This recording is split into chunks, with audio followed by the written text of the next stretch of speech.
Excursió mar i muntanya, Canet de Mar, Arenys de Munt i Arenys de Mar. Comencem a la platja del Cavalló, ubicada entre el port d'Arenys i Canet. Comencem a pujar per corriols fins a arribar a la creu de Canet, punt culminant de la ruta.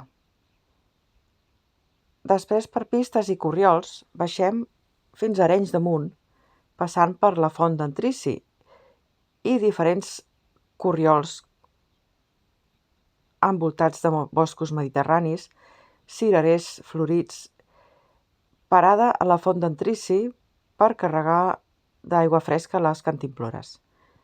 Passem per la riera d'Arenys de Munt i, seguint el corrent de l'aigua, baixem fins al castell de Can Jalpí, gaudint del parc de Can Jalpí.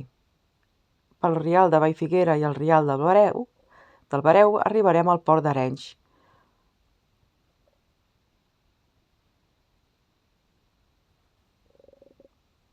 Un dia preciós de mar i muntanya. 16 quilòmetres, 380 metres desnivell positius.